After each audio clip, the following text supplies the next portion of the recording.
tuhu sing dupa kumelun-kelun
Sinopal Gunawara sekaring toya rikala gebyur samudra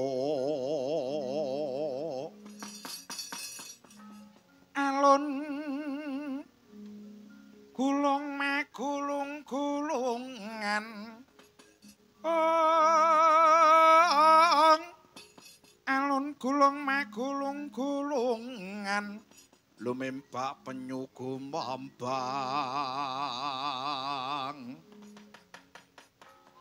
tuhu Wisnu Bathara Arsa anggebyur samudra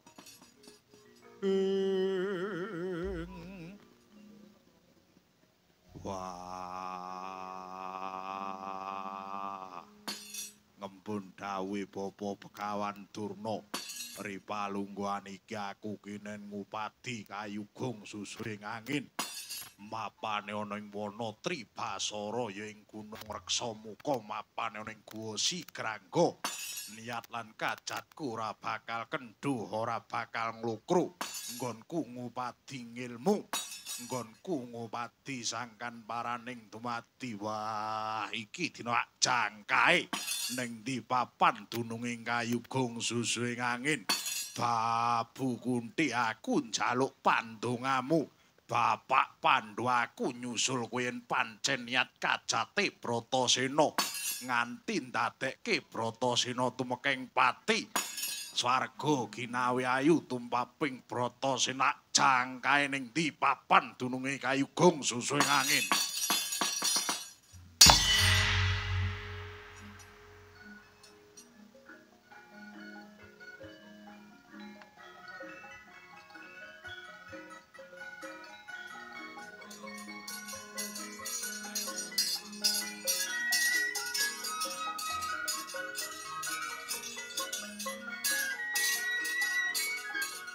Cumangka angkara sesumpar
Ingkang naga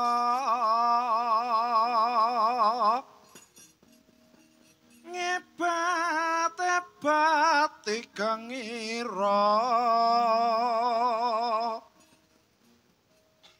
rikalanira wuni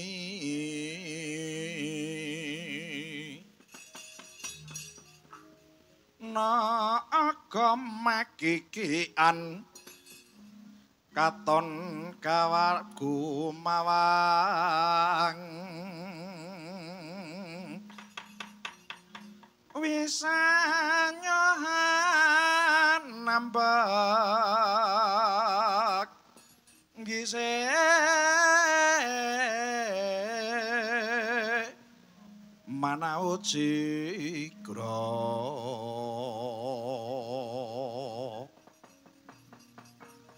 marang risang bayu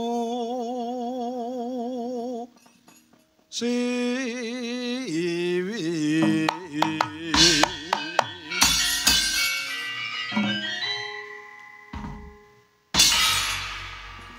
wah apa iki sing didhawuhke Bapa Begawan Durna wana tribasara ya ing gunung reksa muka ya ing guwa Sigrangga yen pancen bener iki ora sah dadak kesuwen tak golekane kayugung susu ing angin ripalungguhan iki Babu Kunthi Bapak Pandhu aku nusul kowe aku golek ilmu kayugung susu ing angin mapane ana ing ngendi dimen aku bisa mangerwi sangkan paraning dumadi manunggaling kawula lan Gusti tak golekane kayugung susu ing angin tak bandule alas iki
susuing angin.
Susuing angin.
Ayo kum susuing angin.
Weh.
Wah.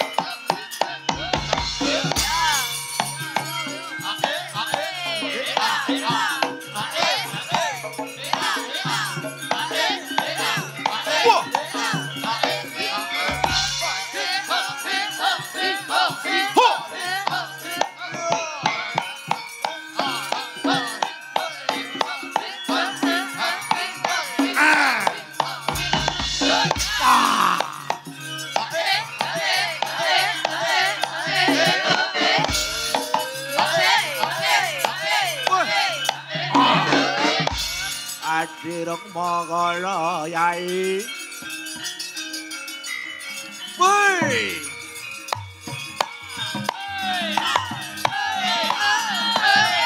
Ho. Ah.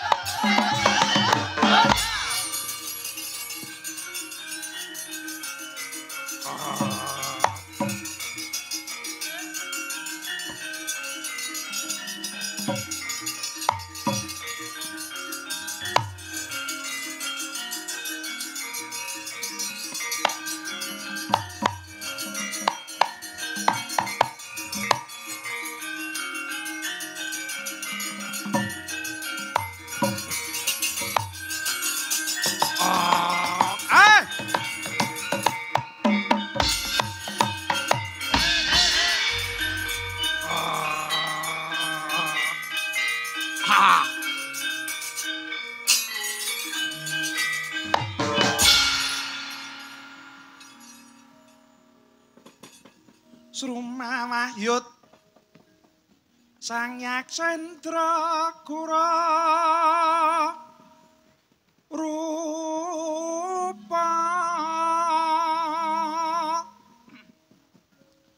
mangses kadyangin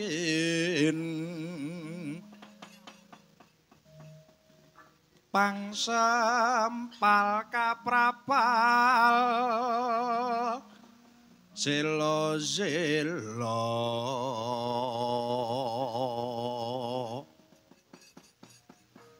kaplezat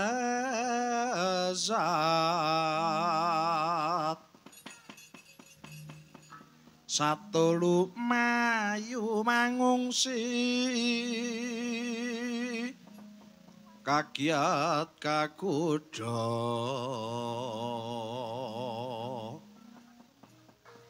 kang caka-caka bumbi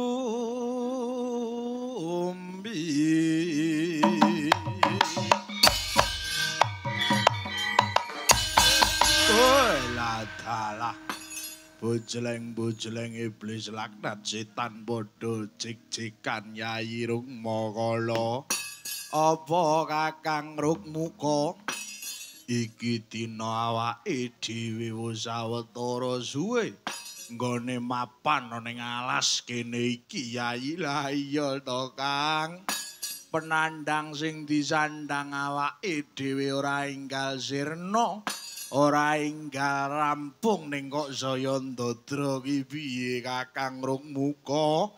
Iya Yayi Rukmakala, aku kelawan jeneng sira wis watara suwe mapan jero wana iki nganti kewan kang mapan sajroning alas iki wis entek kanggo cadhangane pangan. Aku apa dene jeneng sira Yayi Rukmakala? Lah iya to Kang, wiwit saka gajah singa macan kidang menjangan wis padha gusis wis padha entek merga kanggo cadangan pangan. Aku apa dene jeneng sira Kakang Rukmuka?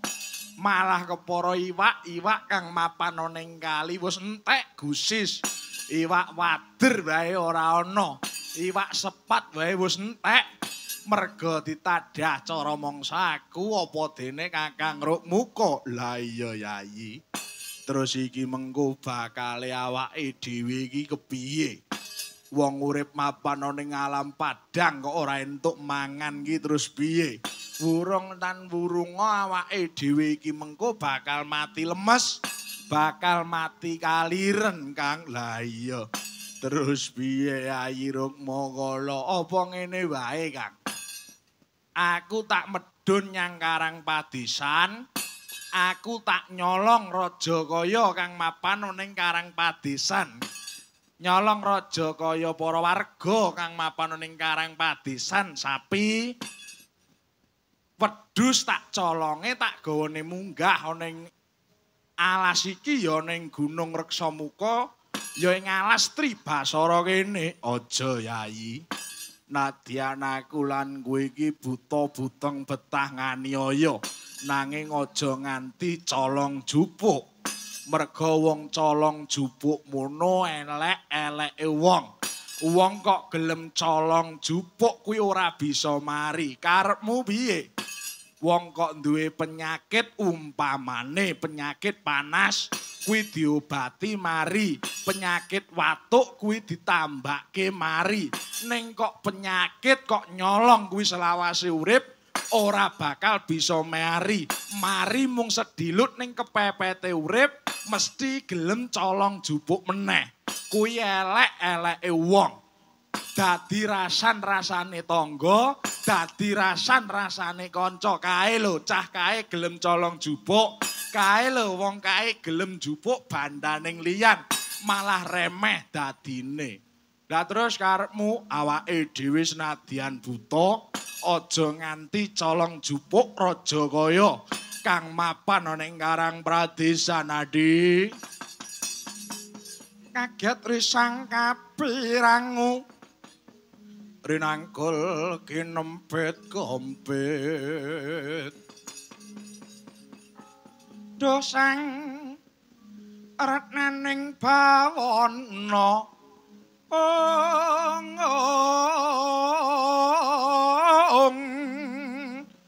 dosang retnaning bawana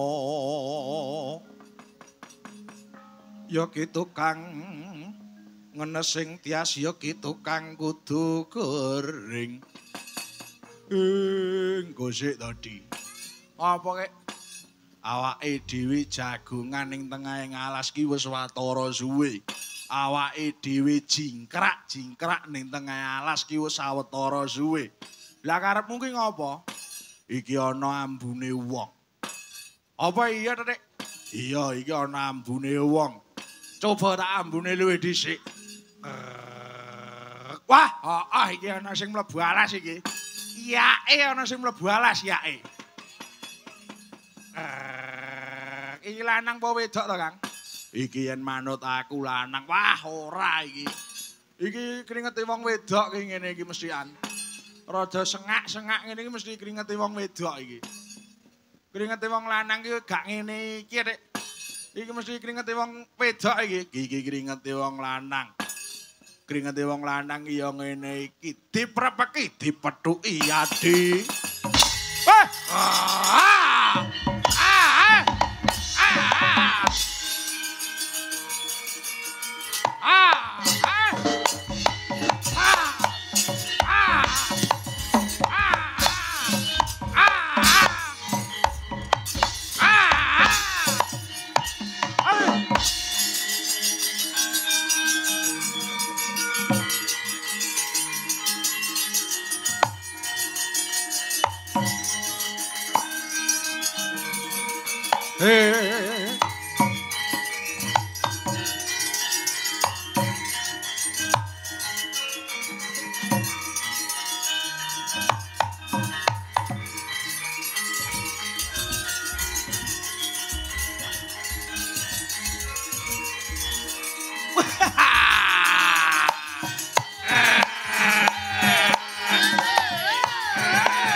Dongeng entek-entek si temunggal maten nono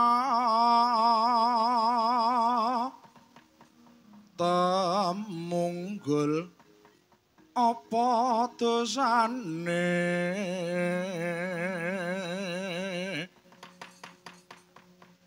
dosa ngungkuli sesama aja di endak kualat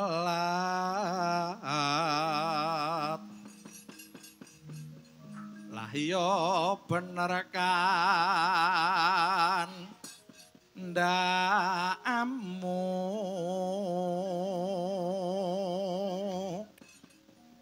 lali sumber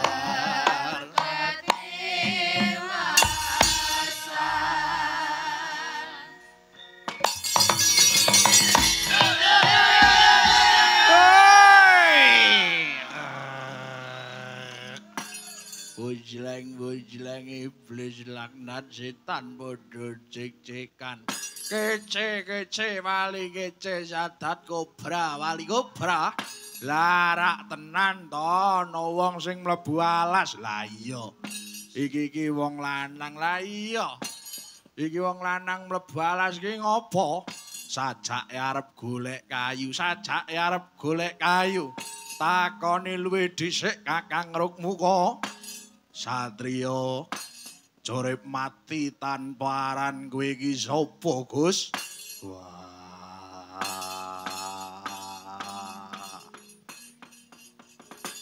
Bratasena kang dadi aranku. Balik ana raksasa utawa ana berhala loro mapan ning pengarep aku, kowe iki sapa? Aku Rukmakala. Aku Rukmakala, kowe iki Rukmuka. Ya aku Rukmuka iki adikku Rukmakala. Mapan ning alas kene ngemuwi kadi apa sing kudune takonke aku. Mapan ning alas kene ngemuwi kati ana prakara apa kowe Gus? Ngembun dawuhe guruku Begawan Durna. Aku kinen ngupadi kayugung susuing angin dawuhe mapan ning alas Tribasara ning Gunung Reksamuka. Ing kono ana guwa sing diarani Guwa Sigrangga. Walah dalah. Toblas. Kowe iki diapusi karo gurumu. Kowe iki diapusi karo gurumu ing kene ora ana kayugung susing angin. Ing alas Tribasara sing ana berhala loro sing karep mangan daginging menungsa. Ya kuwi aku Rukmuka dene iki adikku Rukmakala aku. Yen kowe lumebu jero alas iki kowe wis bosen urip ibarat iwak wis kecemplung wuwu tange bisa ning metu. Kowe diapusi karo gurumu ora. Kowe sumingkir aja ngalang-alangi kang dadi lakune Bratasena. Aku ngupadi kayugung susuing angin minggato saka pengarep aku. Kowe iki diapusi karo gurumu. Ing alas Tribasara kuwi papan nggonku golek pangan. Ing Gunung Reksamuka Guwa Sigrangga kuwi papan lehku turu. Yen to kowe lumebu kene kowe diapusi gurumu. Aku sing mbau reksa alas iki aku Rukmuka, aku Rukmakala. Malah kepara kowe mlebu alas wis bosen urip. Kowe kanggo pangane Rukmuka apa dene Rukmakala. Mula kowe manuta tak pangan. Ayo panganan aku watone bisa alah dalah. Ngene iki lho aku sing seneng iki. Wong kok arep dipangan kok malah nantang wae lah. Kowe jenengmu Bratasena. Bratasena dasar Parayata. Mlebu jroning alas goleki kayugung susuing angin. Ora ana kayugung susuing angin. Sing ana iki dina Rukmuka lan Rukmakala sing arep mangan daginging menungsa. Manuta kowe tak pangan. Panganan aku watone kowe bisa. Iki lho Kang. Iki mengko awake iki dibelah tengah, kowe sing tengen aku sing kiwa. Dipangan ning papan kene cangkemmu. Wah! Ah! Weh! Ah! Hai! Ah!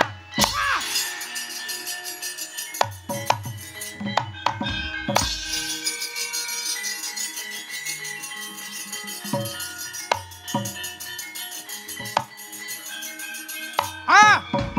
Wah!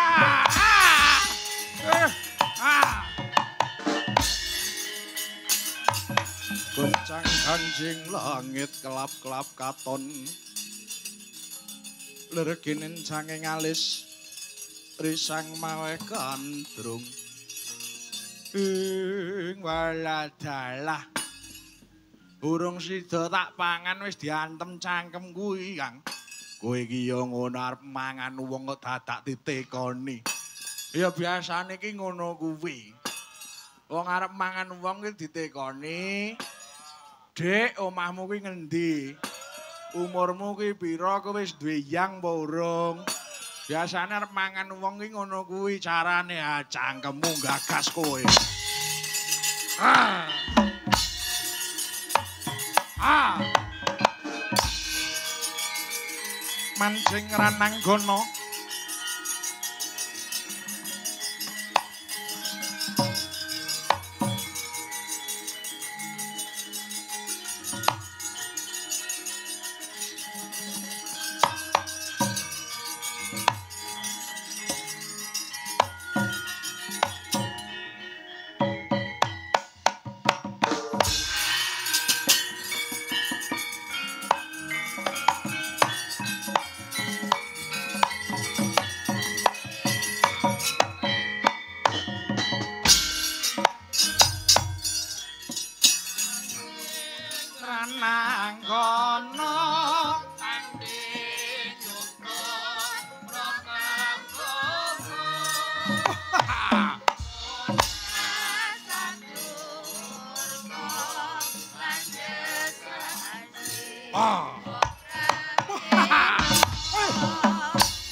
kakung.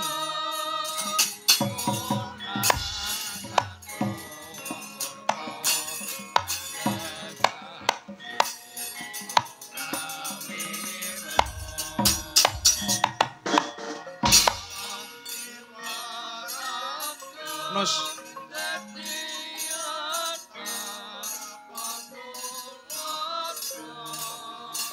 Wah.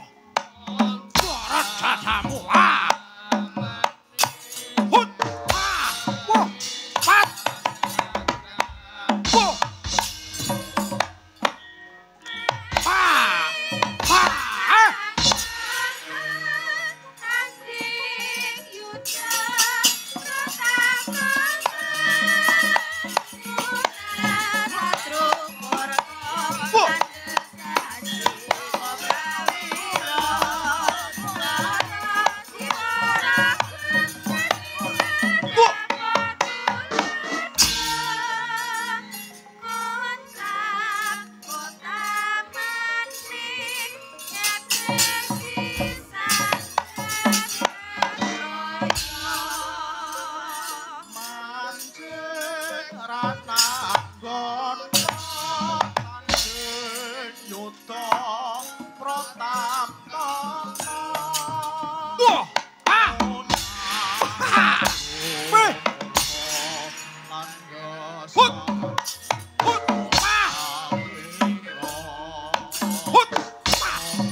Edian.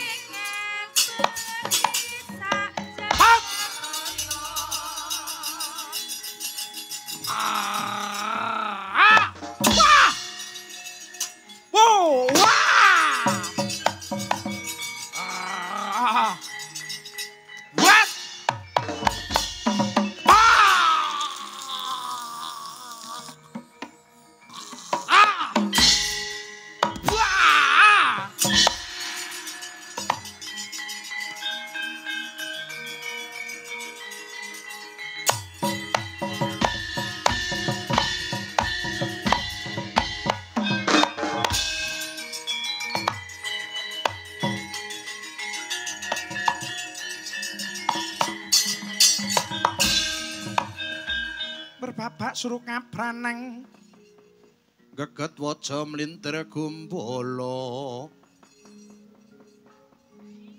sukal wijiling sabda ing weladalah magut rananggana ripalungguhan ing lemah ndepani bantala aja samar kakang kakang rukmu kalangkah iki dina ah ah ah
ya.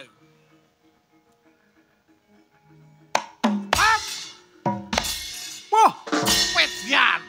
Wah. Wah. Hot. Wah. Wah. Wah. Waduh.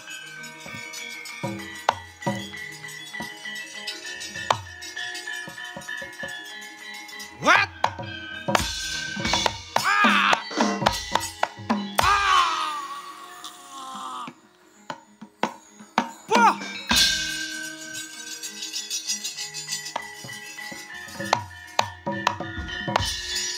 Ah!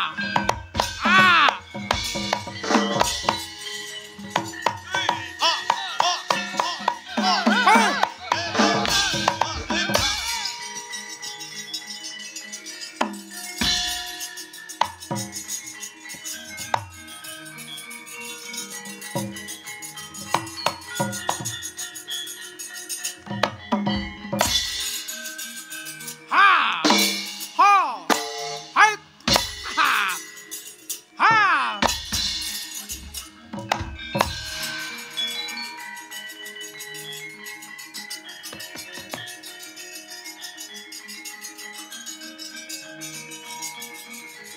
Pedut. Ha! Hai! Hai! Wah! Ha! Ha! Ah! Ah! Wah! Ah!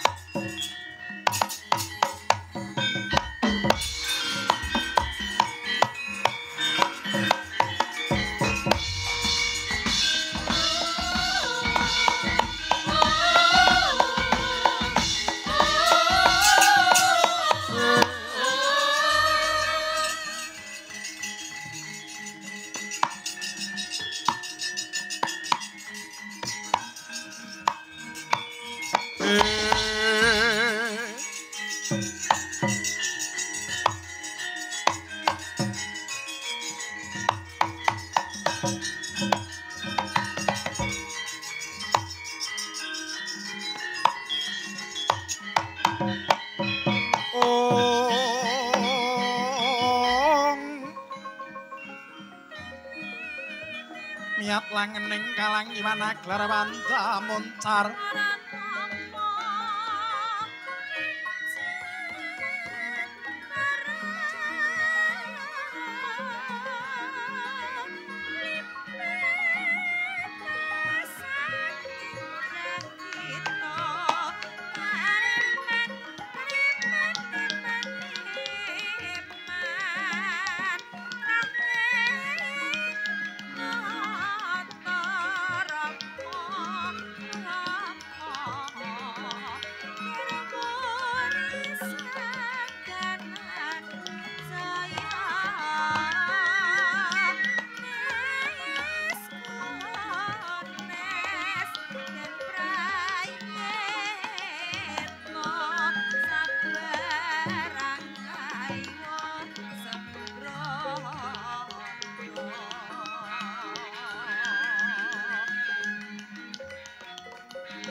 leyang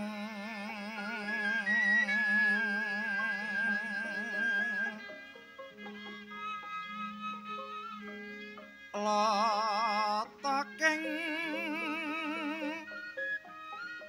katiubeng angin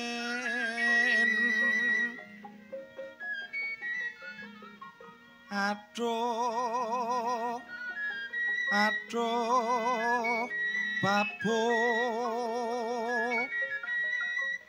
paraning kang buruk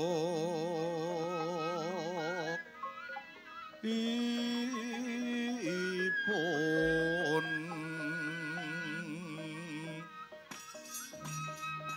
yang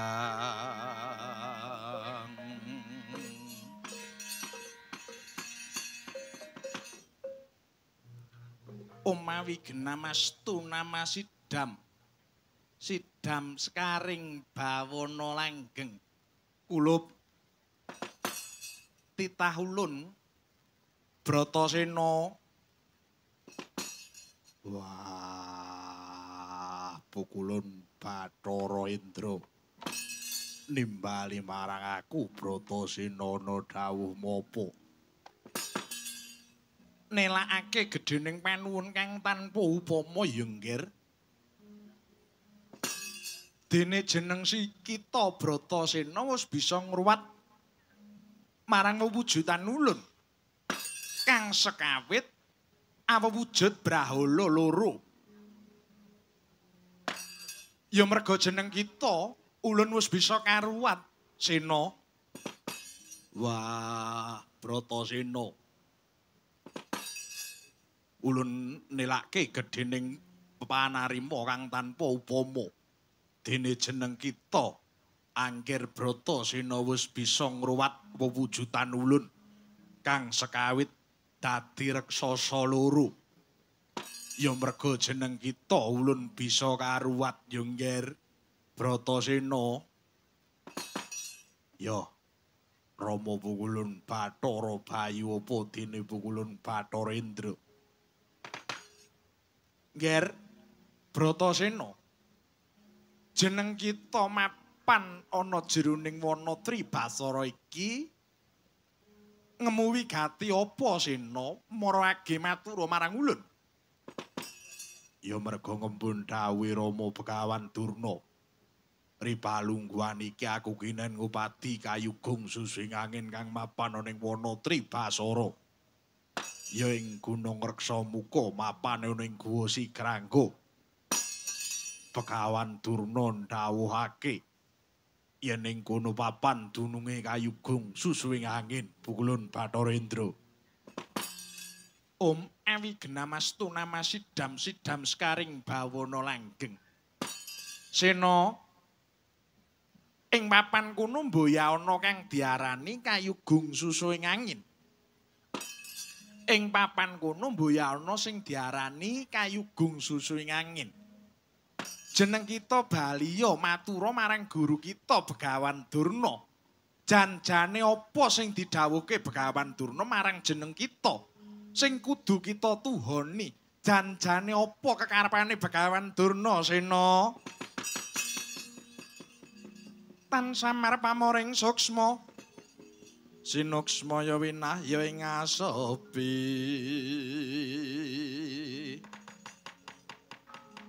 sumimpen telenging kalbu pambukaning warana wis jeneng kita baliya matura marang guru kita Begawan Durna apa sing dikepinginke Begawan Durna ya ngger kaya mangkono Indra Dewaku iya bot-bote jeneng ulun bombong marang jeneng kita wis bisa ngruwat wujudan ulun iki dina jeneng kita ulun paringi wujuding sesetya kalpika manik ing warih tak wenehi sesotya kalpika manik ing warih dene daya katiasaning sesotya kalpika manik ing warih jeneng kita Bratasena yen ngambah banyu tanpa beda ngambah daratan Sena kaya mangkono wis jeneng kita maju kang dadi lungguh kita Bratasena